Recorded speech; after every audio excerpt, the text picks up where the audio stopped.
¿Cómo están, jóvenes? Hoy vamos a desarrollar dentro del tema de la Edad Moderna el humanismo. A finales de la Edad Media se había producido un cambio económico-social en las ciudades de Europa. Esto se da a partir del siglo XII-XIII. Se le llama renacimiento urbano y comercial. En este RUC o renacimiento urbano y comercial, las ciudades empiezan a recuperar la importancia que tuvieron en la Edad Antigua. Si hablamos de las ciudades, estamos señalando implícitamente que el gobierno de las ciudades se independiza del poder de los señores feudales.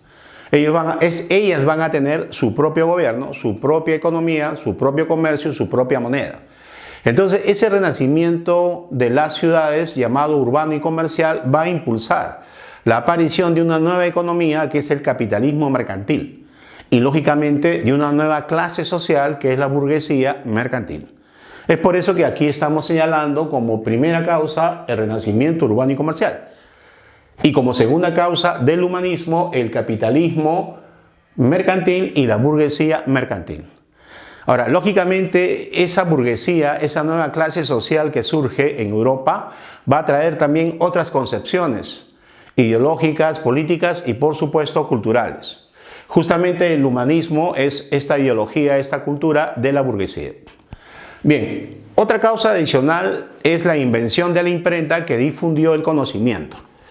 Al inventarse la imprenta y difundirse el conocimiento entre la burguesía o entre la nobleza culta, lógicamente cambia la visión del hombre. Va a cambiar poquito a poco, gradualmente, la cultura, la ideología.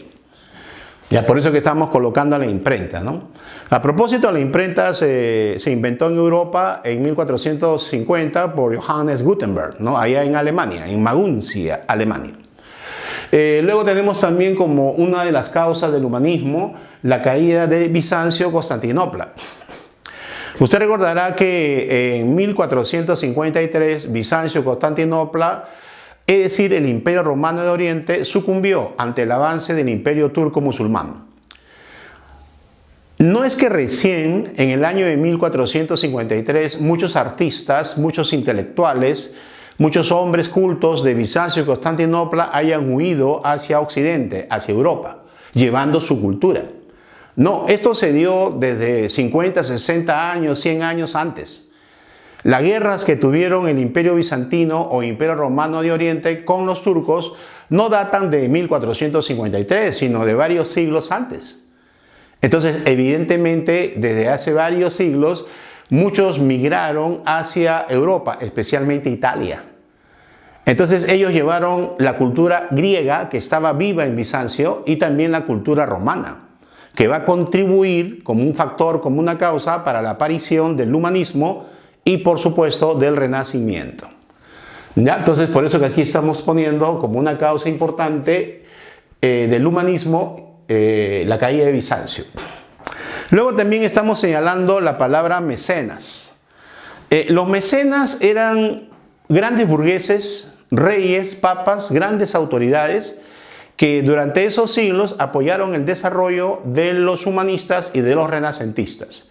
O sea, los mecenas eran hombres poderosos económicamente, políticamente, sobre todo de la burguesía, que abrazaron las nuevas ideas humanistas y luego renacentistas, apoyándola económicamente, políticamente para su desarrollo.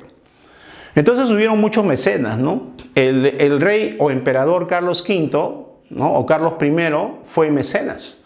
El rey de España, el emperador del CIR, que era Carlos I o Carlos V. También fue mecenas Francisco I, que era rey de Francia, ¿no? Luego hubieron papas como Julio II, León X, entre muchos otros, que también se desempeñaron como mecenas, lo cual es curioso, ¿no? Porque el humanismo del Renacimiento, de alguna manera, va a cuestionar un poco su supremacía, su poder, especialmente en el humanismo, ¿no? Bien, además también tenemos lógicamente a los grandes mecenas que eran la propia burguesía de las grandes ciudades italianas, ¿no?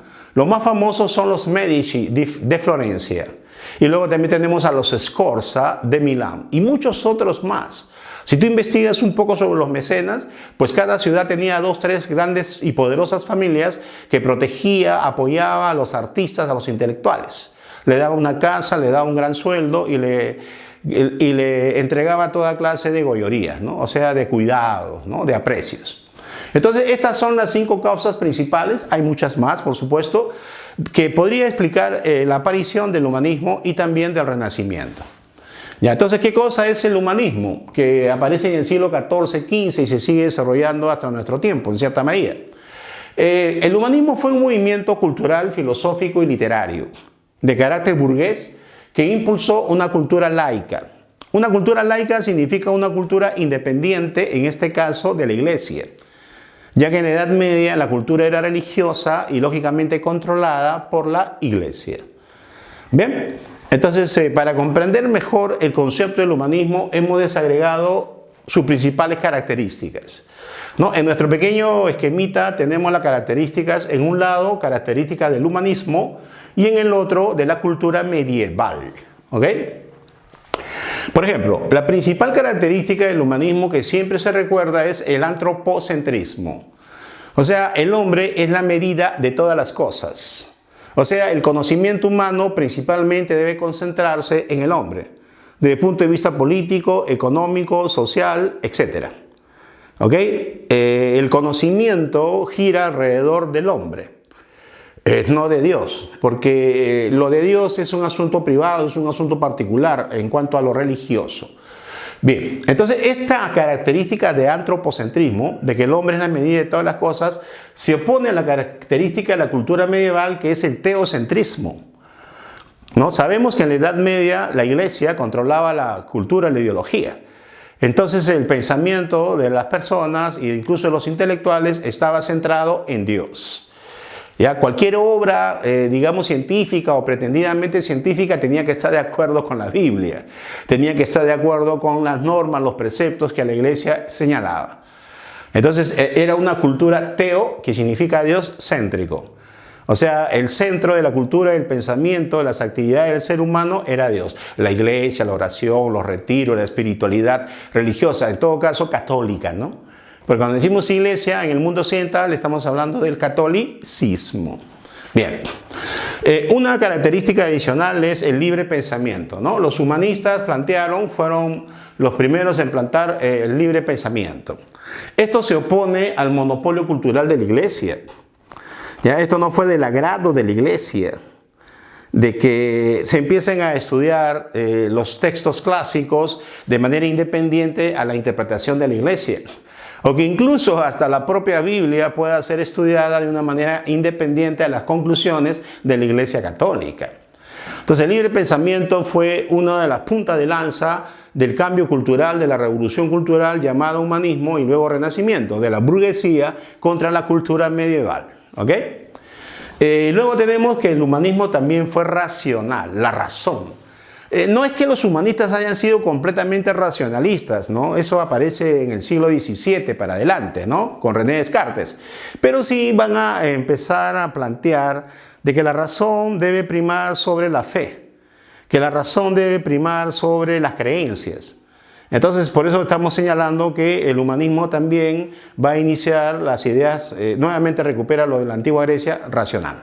Ya, esto se opone a los criterios del dogmatismo, ¿no? De la cultura medieval y de la Iglesia. O sea, el dogma está basado en la fe y está basado en la autoridad. El dogma se impone.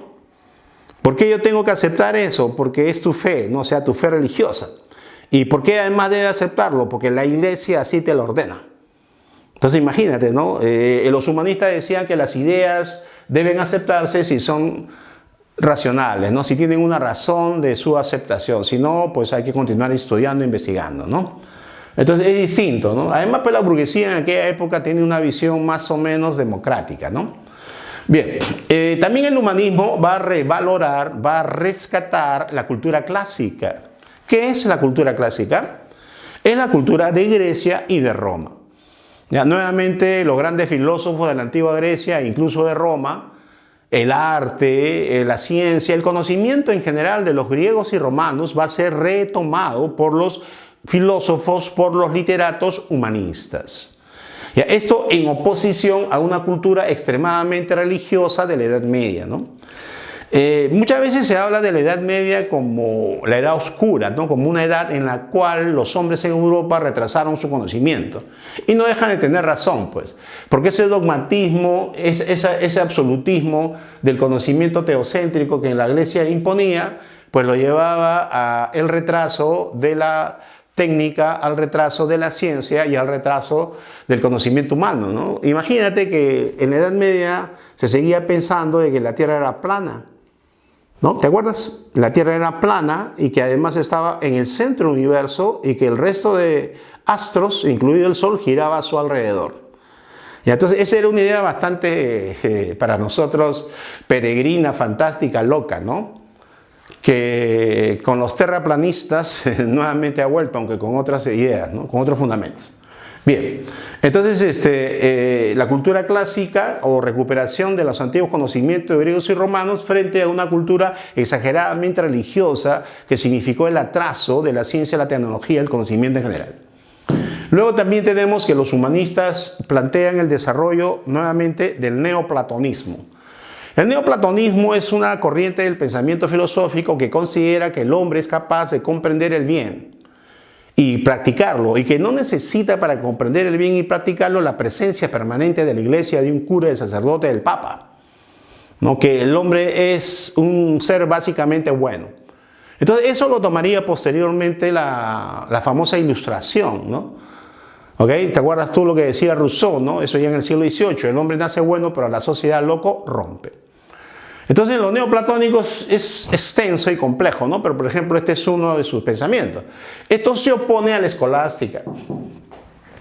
La escolástica, que fue la filosofía de la iglesia medieval y que era tremendamente dogmática, ¿no? Acá la escolástica, su fundamento son las ideas de Aristóteles. Esa lógica aristotélica llevada al extremo por los teólogos de la Edad Media, y que decían que todo ya estaba demostrado mediante la tautología aristotélica y que en consecuencia cualquier nuevo planteamiento de la ciencia o de la filosofía debía estar sometido a la escolástica y a la autoridad de la iglesia. ¿Ves? Caemos en lo mismo, ¿no? También el humanismo es individualista. Por ejemplo, en el siglo XIV, XV, XVI se va a impulsar en la literatura la biografía, ¿no? Mayormente la biografía era propaganda, publicidad de los grandes señores, ¿no? De los grandes reyes, incluso de los grandes papas, para presentarlo en su mejor faceta, para hacerles creer de que ellos eran, al público, que ellos eran lo mejor, ¿no? Los mejores hombres, los mejores líderes. Lo cual no es cierto, ¿no? Hay que tener cuidado cuando uno lee una biografía, porque muchas veces estamos leyendo propaganda. ¿Qué cosa es propaganda? Algo tendencioso, algo básicamente falso. ¿Okay? Así que ten cuidado con las biografías. Entonces, en el individualismo tenemos como expresión de esa idea individualista burguesa la biografía en literatura y el retrato que te pinten, el retrato en la pintura, ¿no? en el arte, en ese tipo de arte de pintura. En el retrato también, ¿no? Puede ser realista o puede ser un retrato hecho especialmente para mejorar tu apariencia ante el gran público, ¿no? O sea, tú eres gordo, panzón como yo, pero te retratan todo atlético, ¿no? De repente más alto, con más pelo, qué sé yo. Entonces te das cuenta, es un retrato falso. Entonces cuando veas un retrato de algún personaje de la historia, no necesariamente era así, ¿eh? Aunque sí hay retratos fidedignos, ¿no? Que la investigación dice que no, que sí son fidedignos, o sea que representan lo que realmente era la persona físicamente. Bien, entonces esta parte del humanismo jóvenes, lo hemos terminado. Continuamos ahora con el humanismo en respecto a sus más importantes destacados representantes. Recuerda que los humanistas son filósofos, los humanistas son literatos, ¿eh? No son arquitectos, ingenieros, no son políticos, mayormente, ¿no? Puede ser que algunos rocen con la política, pero el humanismo no es un movimiento político, no es un movimiento religioso, no es un movimiento artístico, ¿no? Es un movimiento cultural, filosófico, literario, dice bien claro. Entonces la mayoría de sus representantes van a ser filósofos y literatos, ¿ok? Entonces, por ejemplo, tenemos acá como un importante representante a Francesco de Petrarca.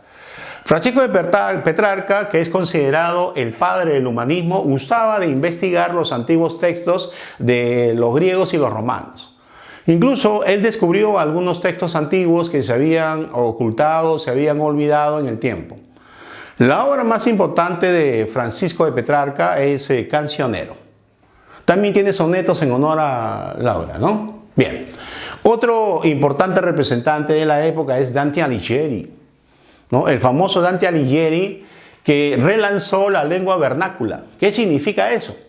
De que Dante Alighieri va a escribir sus grandes obras, sus grandes ensayos, etcétera, no en latín, como se acostumbraba en esa época de la Edad Media, inicio de la Edad Moderna, sino lo va a hacer en la lengua antigua de Italia. Entonces, la lengua vernácula italiana. Entonces, eso es ir contra la corriente, ¿no? Ese es como que reivindicar la nación italiana, el pueblo italiano, a través de su idioma, a través de su lengua.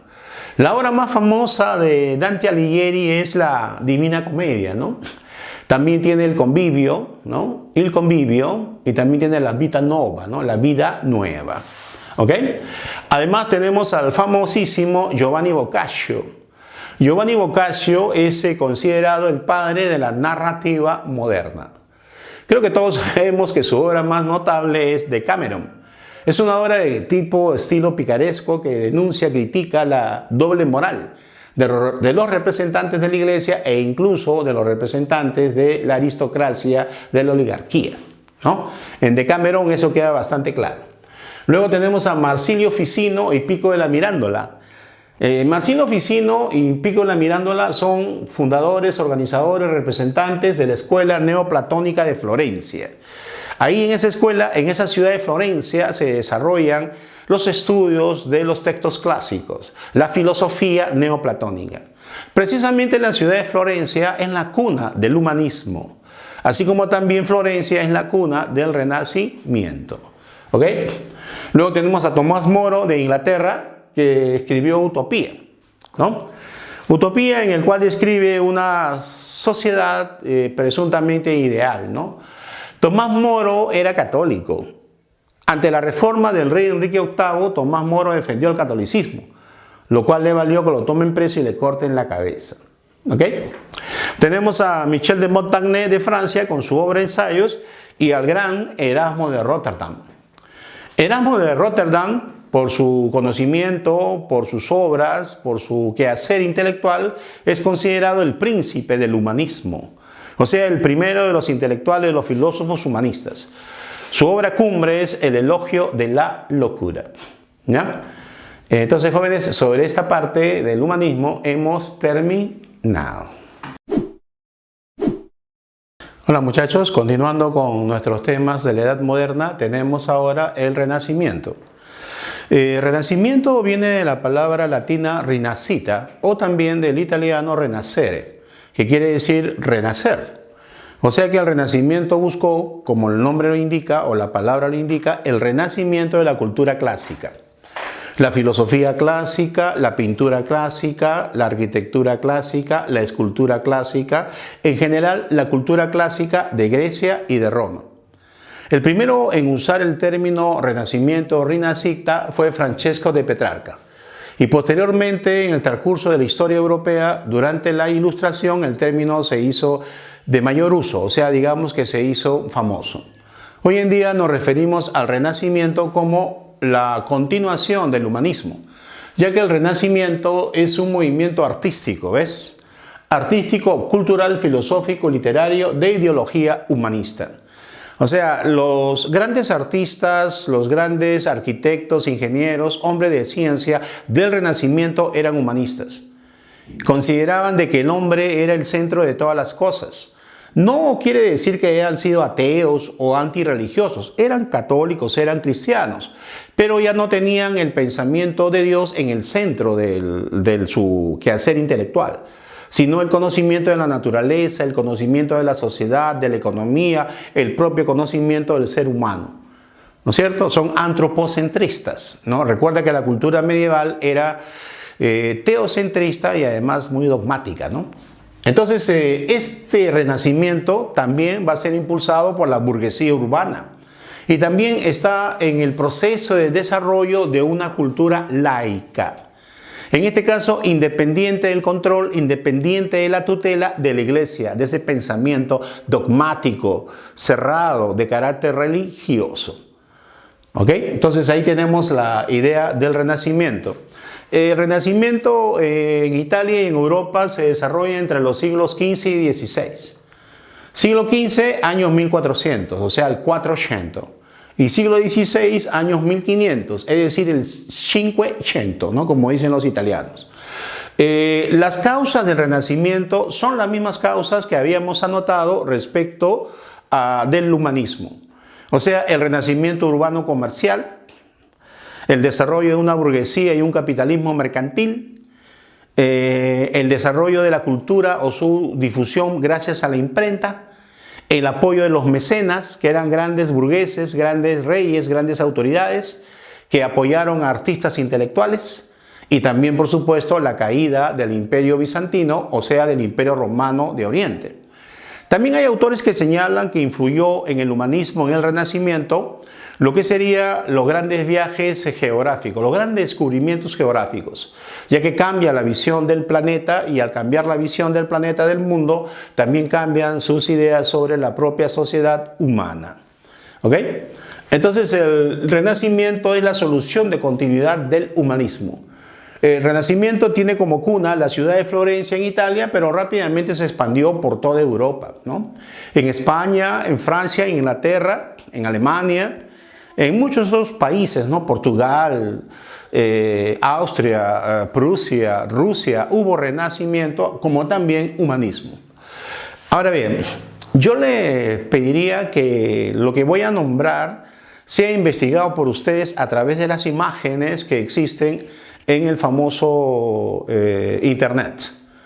¿Ya? Porque estas cosas hay que verlas, ¿no? Por lo menos en una imagen para comprenderlas mejor.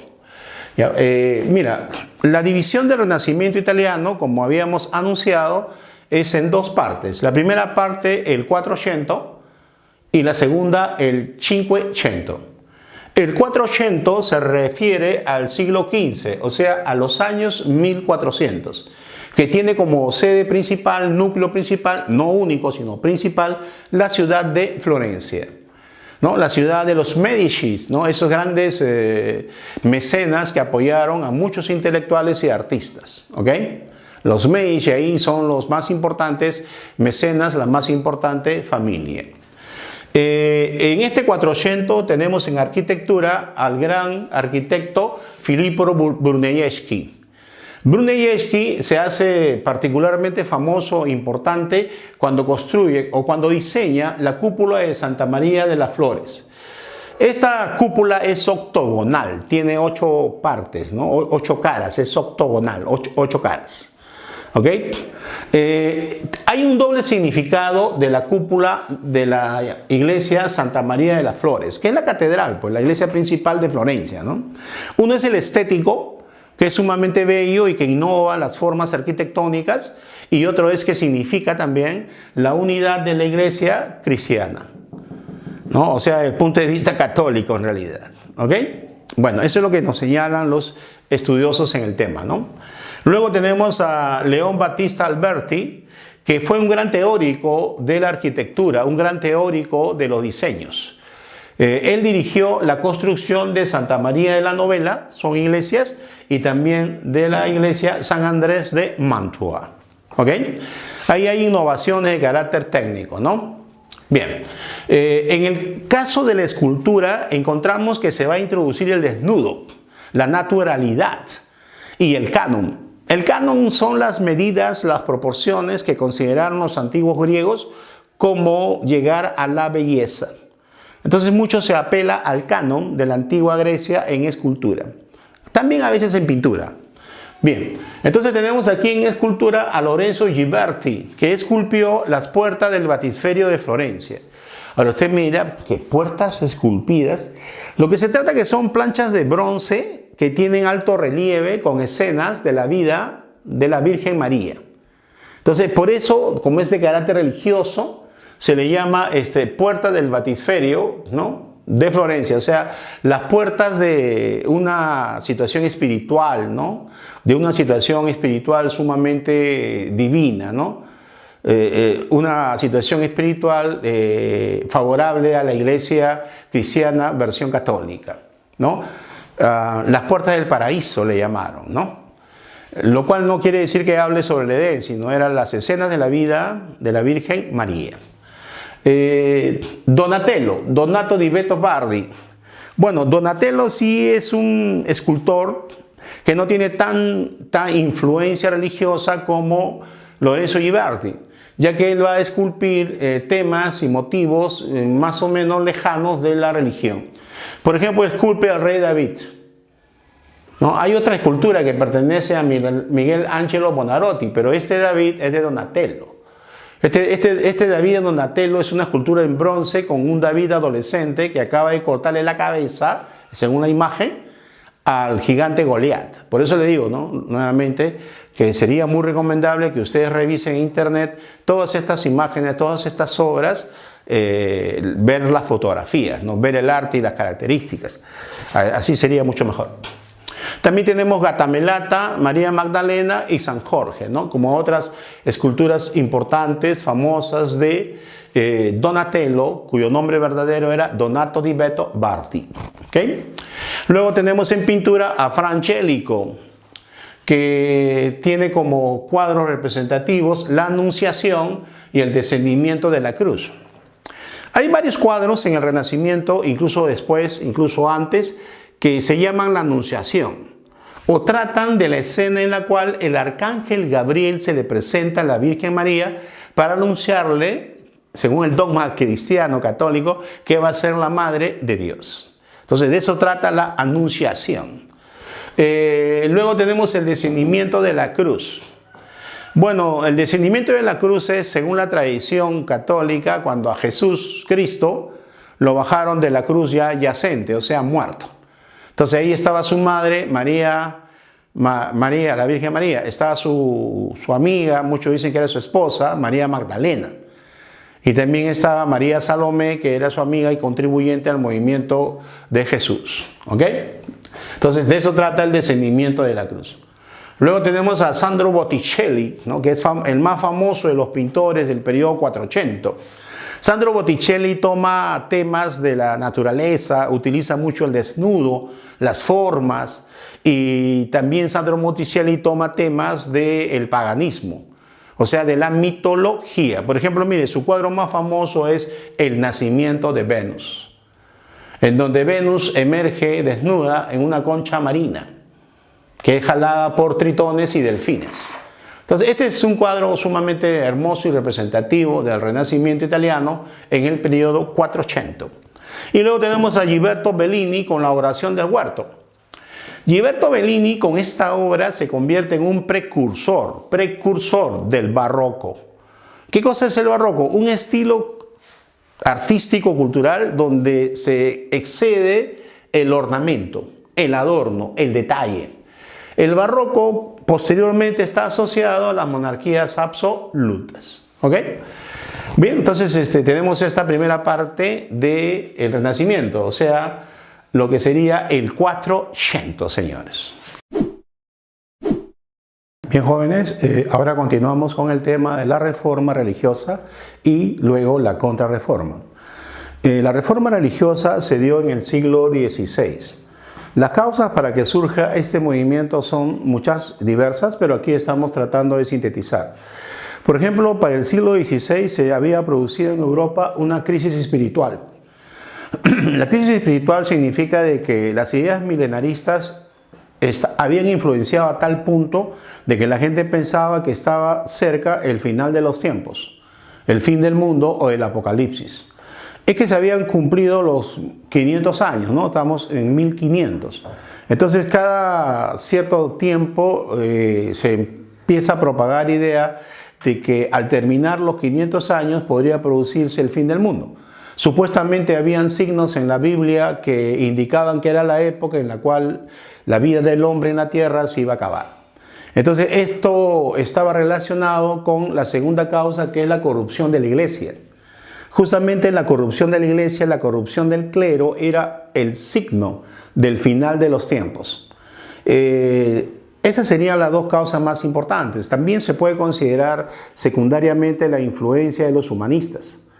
No porque los humanistas hayan hecho una campaña en contra de la iglesia, sino porque algunos intelectuales humanistas que incluso eran sacerdotes habían hecho observaciones a la indisciplina de los sacerdotes, a la falta de ética y de moral de los cardenales y obispos. Entonces, esto podría ser considerado también un elemento que alienta una reforma religiosa, ¿verdad? El pretexto para el estallido de la reforma viene a ser la venta de las indulgencias ordenada por el Papa León X. Es muy conocido, muy famoso esta situación, este hecho histórico como pretexto. En Roma se necesitaba terminar una serie de obras.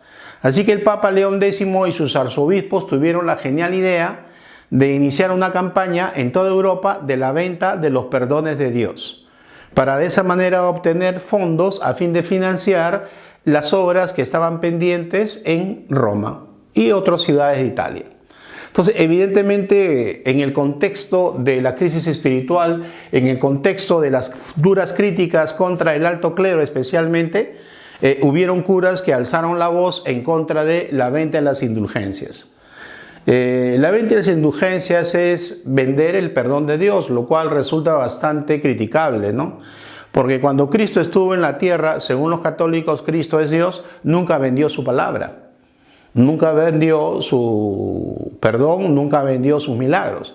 Entonces la iglesia, ¿con qué razón, con qué fundamento se atrevía a cobrar por el perdón que otorga a los pecados cuando los feligreses se confiesan? ¿No? Uno de los primeros en levantar la voz en contra de la venta de las indulgencias fue un sacerdote teólogo alemán llamado Martín Lutero. ¿Ok?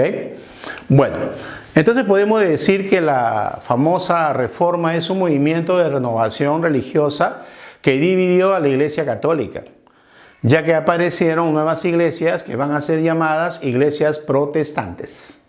¿Ok? Esas iglesias protestantes son la Iglesia Protestante de Alemania, la Iglesia Protestante de Suiza y luego Francia, y la Iglesia Protestante de Inglaterra. No era la primera vez que Lutero, Calvino y Enrique VIII, vamos a llamar así, predicaban o planteaban una nueva interpretación de la Biblia. A finales de la Edad Media se habían dado una serie de antecedentes, en contra de la Iglesia Católica. O sea, esta inconducta de los representantes de la Iglesia Católica, desde el curita de la parroquia hasta el Papa, no aparece recién en el siglo XVI. Venía por lo menos de unos 300 años atrás. Ya en la Edad Media aparecieron reformistas como San Francisco de Asís, que fueron calmados porque se le autorizó fundar una nueva orden. Y luego la misma orden se integró al sistema de la iglesia. En esta oportunidad, mucho más radical fue Lutero y Calvino en contra de la Iglesia Católica. Bien, justamente aquí estamos señalando los representantes más importantes de la reforma religiosa. ¿No? En 1517, el 31 de octubre, en las puertas de la iglesia en Wittenberg, el sacerdote y teólogo Martín Lutero publica las 95 tesis contra la venta de las indulgencias, lo cual marca el inicio de la reforma religiosa europea. Se puede decir así, ¿no? Entonces, a partir de ahí, Alemania poco a poco se divide en dos, en el sentido de que habían príncipes y gente del pueblo que apoyaba a Lutero, y habían otros príncipes y también gente del pueblo que seguía apoyando a la Iglesia Católica. Aunque gradualmente mayor cantidad de príncipes y mayor cantidad de gente del pueblo fue apoyando al luteranismo. ¿Ok? La esencia de la doctrina de Lutero dice que el hombre se salva solo por su fe. Basta la fe del feligrés para encontrar la salvación de su alma. Ya, esto lo extrae Lutero de una serie de pasajes de la Biblia en el Nuevo Testamento. Especialmente de las palabras cuando Cristo está crucificado en medio de los dos ladrones, según la tradición. Dice que Cristo estaba en el Gólgota en medio de dos ladrones ahí crucificado. Un ladrón lo insulta y el otro ladrón le cree en él y le pide perdón.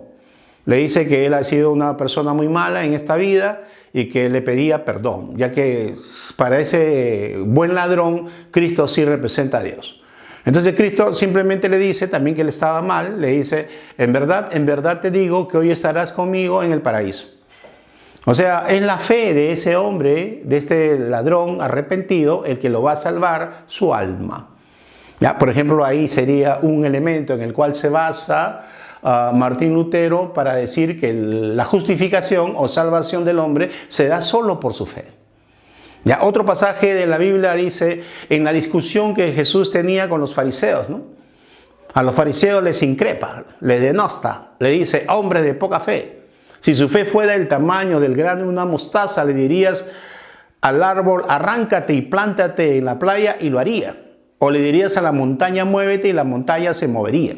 Entonces ahí Jesús con estas palabras está señalando la importancia de la fe en los creyentes, en los feligreses, en las personas. Entonces ahí tienes otro argumento de por qué Lutero llegó a la conclusión que el hombre se salva por la fe. Bueno, esa división de Alemania va a llevar a una guerra civil religiosa. ¿Ok? Se van a realizar varias dietas o asambleas o reuniones que no tienen ninguna solución. Al contrario, las dietas, las reuniones, las asambleas eran para ganar tiempo o inicialmente para tratar de capturar a Lutero y matarlo, cosa que nunca se logró, ya que estaba bien protegido por muchos príncipes de la alta nobleza alemana, o sea, del CIR, del Sacro Imperio Romano Germánico. ¿Ok? Finalmente la guerra civil que llevó al otro mundo alrededor de medio millón de personas va a terminar en 1555 con la paz de Augsburgo. El emperador Carlos V de Alemania, que a la vez era el rey Carlos I de España, va a tener que reconocer la existencia de la iglesia luterana, que ya por aquellos años se empieza a llamar iglesia protestante. Entonces, con la paz de Augsburgo, en la práctica ganan los luteranos, porque se ganan el derecho a ser reconocidos como una institución religiosa independiente, cosa que anteriormente en Alemania no existía. ¿Ok? Entonces tenemos aquí que la iglesia pierde en Alemania. Si hoy día viajamos a Alemania, pues la mayoría de las personas, desde el punto de vista de la religión, son luteranos, son protestantes. Ya, ahora pasemos a lo de Juan Calvino en Suiza. Juan Calvino es un teólogo también, un sacerdote, al cual se le considera sumamente recto, sumamente disciplinado, un hombre de carácter muy fuerte, muy observador de lo que dicen, según él, ¿no?, las normas de Dios a través de la Biblia, del Nuevo Testamento. Entonces Juan Calvino, si bien es cierto era francés, cuando empieza a predicar en Francia, el rey Francisco I de Francia lo expulsa o lo amenaza de muerte. Le está diciendo que te vayas porque si no te vamos a matar. Entonces él se establece en Suiza. Y en Suiza, al predicar sus ideas religiosas, sí tiene éxito, especialmente en la ciudad de Ginebra. Ya, su obra más importante es en 1535, La Institución Cristiana. En la ciudad de Ginebra organiza un gobierno católico sumamente conservador. Ya, había una institución llamada el consistorio, que era un consejo, que velaba, cuidaba que la moral, según él, ¿no?, cristiana, se aplique de manera estricta. El consistorio era sumamente represivo, a muchas personas la condenó a diversas penas. Incluso a Miguel de Servet, un médico que defendió el catolicismo y además era científico porque descubrió la circulación pulmonar de la sangre, lo condenó a muerte. Ese consistorio de Juan Calvino. Ya, de todas maneras, en Suiza tiene éxito, no solo en Ginebra, sino en otras ciudades, y poco a poco se expande por el resto de Europa, especialmente los calvinistas en Francia, en donde van a ser llamados hugonotes. Y en el caso de Inglaterra van a ser llamados puritanos. Hasta en Holanda, ¿no?, Países Bajos, van a ser llamados jansenistas. Si tú investigas a los calvinistas, van a tener distintas denominaciones en distintos países donde ellos empezaron a predicar y a desarrollar su religión. La esencia de la doctrina calvinista dice la predestinación de las almas. ¿Ya? La predestinación de las almas. O sea que el ser humano no conoce si se va a salvar su alma o si se va a condenar. Eso es algo que lo ha decidido Dios hace eones de tiempo. Cuando Dios realizó la creación del mundo y la creación del hombre y de todos los hombres que iban a vivir en esta tierra, también decidió si iba a ser salvado o si iba a ser condenada su alma. ¿Ya? Y entonces hay una predestinación. Según Calvino, hagas lo que hagas, tu alma solamente va a ser salvada o condenada por Dios. Tú puedes tener una vida proba, una vida virtuosa, ser un buen cristiano, un buen padre, un buen amigo, ser una buena persona, y sin embargo te mueres y te vas al infierno. Entonces tú dices, ¿pero por qué Dios? No puedes preguntarle a Dios. El ser humano es infinitamente pequeño comparado con Dios para que le venga a preguntar a Dios. Dios sabe lo que hace. O al revés, de repente tú has sido un ladrón, violador, delincuente, corrupto, mal hombre, mala persona, te mueres y te vas al cielo. ¿Cómo es esto posible? Bueno, es la predestinación de las almas. Dios sabe lo que hace. Tú no puedes cuestionar a Dios porque eres menos que un microbio ante Él, según los calvinistas. ¿Ok? Se parece bastante al destino, ¿no? Discrepo mucho de esta concepción, pero así se planteó en aquella época y así lo siguen creyendo muchas personas. Bien, en Enrique VIII aquí, más que religioso, hay una mezcla o hay un factor político. ¿No? Enrique VIII era defensor de la fe católica del Papa, pero cuando casado con Catalina de Aragón quiso divorciarse para casarse con Ana Bolena y el Papa le dijo no. Entonces Enrique VIII entró en rebeldía. Y como dentro de Inglaterra habían reformistas que empezaron a influenciar en el gobierno, en la corona, en la corte, entonces ahí aprovecharon para que el gobierno, el rey de Inglaterra, rompa con la Iglesia Católica. A cambio le iban a conceder el famoso divorcio de Catalina y él podría casarse con Ana Bolena. Aunque después también se deshizo de Ana Bolena y se casó con Jane Seymour. Después se deshizo de Jane Seymour y se casó con Catalina de Hobbes y así, ¿no? Tuvo varias esposas. Entonces el capricho del rey más los intereses políticos y económicos llevaron a que la corona inglesa rompa con la Iglesia Católica de Roma. ¿Ok? Tenemos un documento importante, ¿no? En 1534, el Acta de Supremacía. El Acta de Supremacía es un documento que dio el Parlamento inglés mediante la cual se dice que el rey es la cabeza de la Iglesia anglicana. Por lo tanto, es la partida de nacimiento de la Iglesia anglicana. Es decir, una nueva iglesia que se separa de la Iglesia Católica. Por supuesto que las propiedades, los bienes de la iglesia en Inglaterra fueron confiscados por la corona. Y la corona, para tener apoyo de los grandes señores de la nobleza, va a repartir parte de esos bienes, tierras, haciendas, siervos, etc., ¿no? Riqueza en general. ¿Ya? Entonces aquí, con el Acta de Supremacía y con el apoyo del rey Enrique VIII en Inglaterra, surge la iglesia anglicana. El anglicanismo es una mezcla de catolicismo, puritanismo, o sea, calvinismo, e incluso influencia de los luteranos, ¿no? Es un mix, como diríamos, un mix religioso. ¿Ok? Bien.